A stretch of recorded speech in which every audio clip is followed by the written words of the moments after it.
Good morning, everybody. Welcome to our special coverage of the 2020 U.S. presidential election. It's Wednesday, November 4th, coming to you live from our studio in Seoul. I'm Kim Mo-kyun. Now we begin with news just coming in. South Korea's Joint Chiefs of Staff has raised its anti-infiltration alert level on the country's front lines in its eastern region on Wednesday morning. An unidentified individual or a number of individuals were detected by the military surveillance equipment near the border with North Korea.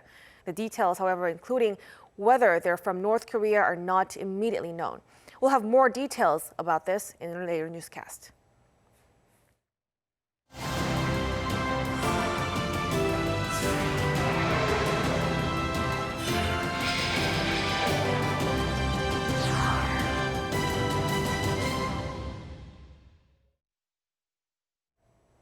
We're getting closer to finding out who Americans have chosen for their next president, President Trump or his Democratic rival, Joe Biden. Polling stations in key states began closing since 9 a.m. Korea time. To check on how the numbers stand now, we turn to our Lee Kyung-eun. Kyung-eun, what's the latest? Mo-kyun, the real game starts now as several states have begun counting the votes. Indiana was among the first one to do so, where CNN has already called Trump as the winner. Meanwhile, Biden is sadly leading Florida, one of the key states we're closely looking at today. That could be partly because the state has counted early votes and mail-in ballots in advance, and many Democrats voted in that way. Based on the result in Indiana, Trump has 11 electoral votes out of 270 needed to win, and Biden has 0. And as the counting progresses, we'll be paying close attention to 6 swing states, those 3 Sunbelt states, Florida, North Carolina, and Arizona, and 3 Rust Belt states, Wisconsin, Michigan, and Pennsylvania. Both candidates are eager to win these states because a lot is at stake. They make up 101 electoral votes out of 270 to win. They're going to be extremely tight, so we're going to have to be really patient before all the votes are fully counted. And we will have to be extra patient with the Rust Belt states as they haven't counted early votes in advance. I'll bring more updates in our next newscast. Back to you, Mo-kyun. Thank you for that, Kyung-eun. We appreciate it. The 2 U.S. presidential nominees of 2020 have had a busy day. Democratic nominee Joe Biden made a visit to his hometown, Pennsylvania, calling for support for his side, while Republican Trump aired confidence in this year's elections. Our Min Soo-kyun has more. U.S. Democratic nominee Joe Biden paid a visit to his childhood home in Pennsylvania on Election Day. There, he greeted a crowd who cheered from across the street. Hey everybody, how are you? It's good to be home. Biden called on his supporters in Pennsylvania to push him ahead of his contender, Trump. Meanwhile, U.S. President Donald Trump expressed great confidence in securing another 4 years in office. Speaking to reporters on Tuesday, Trump said he and his campaign were feeling good about the elections this year. He predicted big victories in key states, including Texas, Florida, and Arizona, which were significant for Trump in winning the previous 2016 U.S. election. I think success brings us together. We're going to have a tremendous success. Texas, Arizona, a few of them are looking really very, very strong. Florida, looking very, very strong. Trump also touted that he had crowds like nobody has had before, saying it means more votes for him. First Lady Melania also had an early start Tuesday morning as she headed to the polls to cast her in-person vote in Florida. Trump cast his ballot during early voting in October, just like Biden and his wife, who also completed their voting ahead of the election day. Min Soo-kyun, Arirang News. This year's U.S. election will set new records no matter who wins the race. Our Presidency takes a look at what each candidate's victory will mean to the history of U.S. presidency. No matter who wins the 2020 U.S. election, the result will break new records. Trump was the oldest U.S. president when he took office in 2017, at 70 years old. But if Joe Biden wins, he will break this record as he will be 78 when he is inaugurated, and will also become the first former vice president to defeat an incumbent president. On top of that, he may become the first president from Delaware and the president with the longest career in the Senate, having worked there from 1973 to 2009. If Donald Trump wins, on the other hand, he will be the oldest president to win re-election. Upon winning, he would also become the first to hold both terms without having the popular national vote, winning by way of getting the most electoral votes. If Trump fails to become re-elected for another 4 years, he would become the fourth president to do so, following Jimmy Carter, Gerald Ford, and George W. Bush. According to CNN, more than 100 million ballots were cast before the election day, which represent more than 47% of the registered voters nationwide. The total number of voters is expected to surpass 150 million, which would mean a turnout of 65%, the highest ever since 1908. This shows how extraordinarily engaged Americans are in this year's election, eagerly waiting to find out who will win the tight race. 배은지, Arirang News.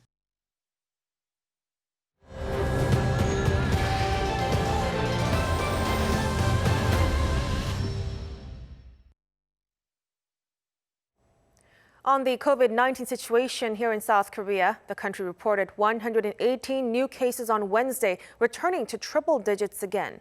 Of the new cases, 98 were locally transmitted, most of which were in the greater capital area, and 20 were imported from overseas. The total number of cases now nears 27,000.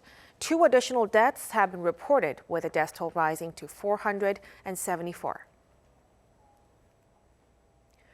Europe passed a milestone Tuesday, reporting more than 11 million COVID-19 cases since the outbreak of the pandemic.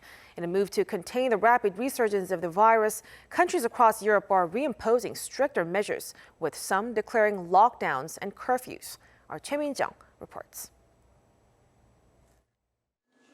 Europe has marked a new COVID-19 record since the pandemic began, with cases topping 11 million as of Tuesday.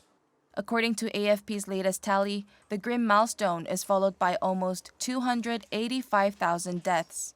Russia has Europe's highest number of COVID-19 infections, with some 1.6 million cases reported in total on Tuesday. AP reported that the country saw more than 18,000 daily cases for 5 consecutive days. However, despite the spike in numbers, Russian officials have repeatedly said that the country does not plan to reimpose strict lockdown measures. The second highest in Europe is France, with total confirmed cases at almost 1.5 million. The French health authorities reported an all-time high on Monday, with over 52,000 confirmed cases. The government announced a second national lockdown last Friday, yet with many not adhering to the restrictions, authorities are discussing a possible reimposition of a night curfew on Paris and its surrounding regions. The country with the next highest caseload in Europe is Spain. The official cumulative number of confirmed cases stands at 1.2 million cases, with more than 18,000 new infections reported on Tuesday. Currently, regional authorities in Spain are given the rights to impose curfews and close down businesses under the 6-month state of emergency imposed last week. With such powers, authorities in northern Spain have imposed shutdowns on bars and restaurants, which are set to take effect from Friday. Following France and Germany, the UK will enforce a new national lockdown starting Thursday. Choi Min-jung, Arirang News. As Austria mourns the deaths of at least 4 people who were killed after a gunman opened fire in central Vienna on Monday night, authorities have identified the suspect as a 20-year-old man with links to the Islamic State terror group. Our Lee Seung-jae has more. Armed with an automatic rifle, pistol, and a machete while wearing a fake explosive device, a man opened fire in central Vienna on Monday night, killing 4 people and leaving 22 others wounded. The suspect, who was shot dead by police, has been identified as 20-year-old Katim Fezulai, an Islamic State sympathizer. The shooter, an Austrian national, also held citizenship from North Macedonia. According to Switzerland's Interior Minister Karl Nehammer, the shooter was previously sentenced to 22 months in prison after he was arrested for trying to travel to Syria to join the Islamic State. He was released early due to his age after being admitted to a government-funded de-radicalization program. Swiss police on Tuesday arrested 2 others during the ongoing investigation of their possible links to the main suspect. An 18-year-old and a 24-year-old were arrested 10 kilometers from Zurich. They're known to have Swiss citizenship. 14 people have been detained and questioned so far after Austrian police raided 18 premises. While the authorities have previously said they could not rule out the possibility of other shooters still being on the loose, Niehammer said footage of the incident showed no evidence of a second gunman, although the possibility had not been ruled out completely. The Austrian government has announced a 3-day period of official mourning as of Tuesday. Flags on public buildings have been lowered to half-staff, and a minute's silence was held at noon. Lee Seung-jae, Arirang News. The much-anticipated public listing of China's Ant Group, co-founded by Jack Ma, billionaire founder of e-commerce platform Alibaba, has been halted abruptly. This comes as Ma bluntly criticized the Chinese Communist Party and the country's financial system. Our Kim Hyo-sun reports. What was supposed to be the world's largest initial public stock offering has been halted at the last minute.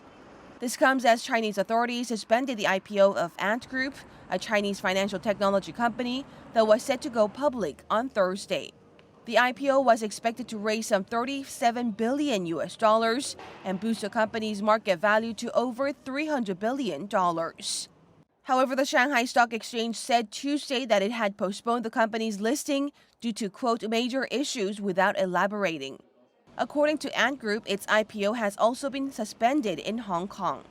Such an abrupt move comes on the heels of a meeting held between regulators and the company's executives, including its billionaire co-founder, Jack Ma, who is also the founder of Alibaba and affiliate. Just over a week ago, while addressing a financial conference, Ma publicly criticized Chinese regulators for undermining innovation by being too risk-averse. In China, analysts interpret Beijing's latest move as a slapdown for Ma, who wanted Ant to be treated as a technology company rather than a highly regulated financial institution. China's state-backed economic daily newspaper, however, described the decision as one that protects the interests of investors. Kim Hyo-sun, Arirang News.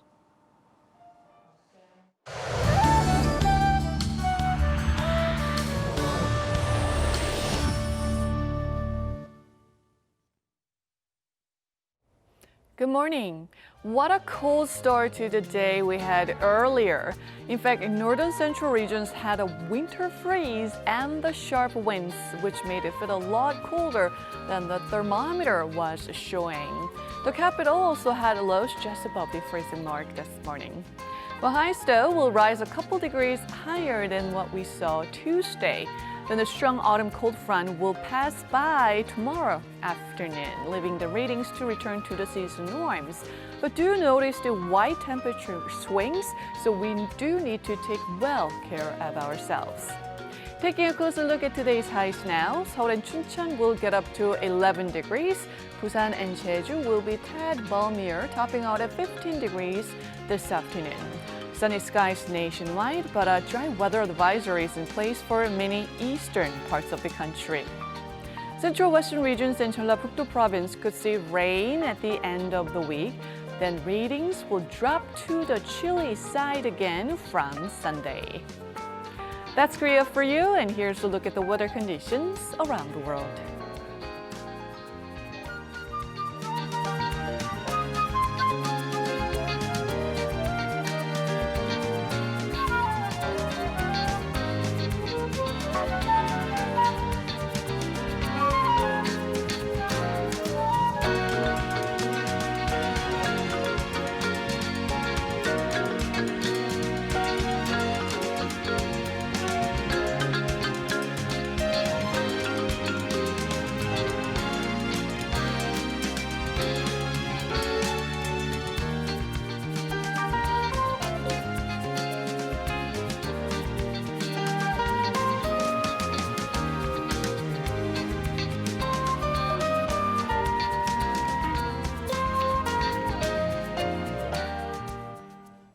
That's a wrap for us at the hour on Arirang News. We'll be back with more of the day's headlines at noon Korea time, so stay tuned. Thank you for watching and goodbye.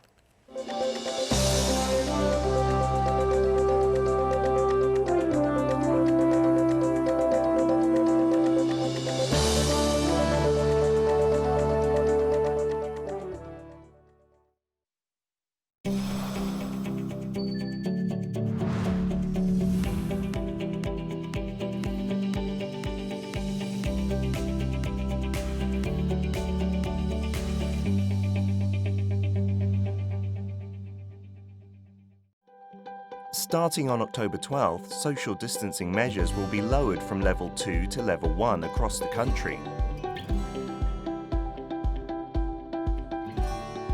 Gatherings, meetings and events with 50 or more people will be permitted, though it is still recommended that you refrain when possible. The proportion of students permitted to attend school will increase from 1/3 to 2/3. High-risk establishments that were previously prohibited from operating, such as bars, indoor exercise facilities, etc., will be allowed to reopen with strict disinfection guidelines. Spectators will be allowed at sporting events up to 30% capacity. In-person church services will be permitted. However, churches must limit the number of congregants as much as possible. Thanks to everyone's efforts, we have been able to lower social distancing measures to level 1. We must continue to diligently wear masks, practice good hygiene, and adhere to social distancing guidelines in our daily lives. Overcoming COVID-19 together. Let's stick to the basics.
안녕하세요.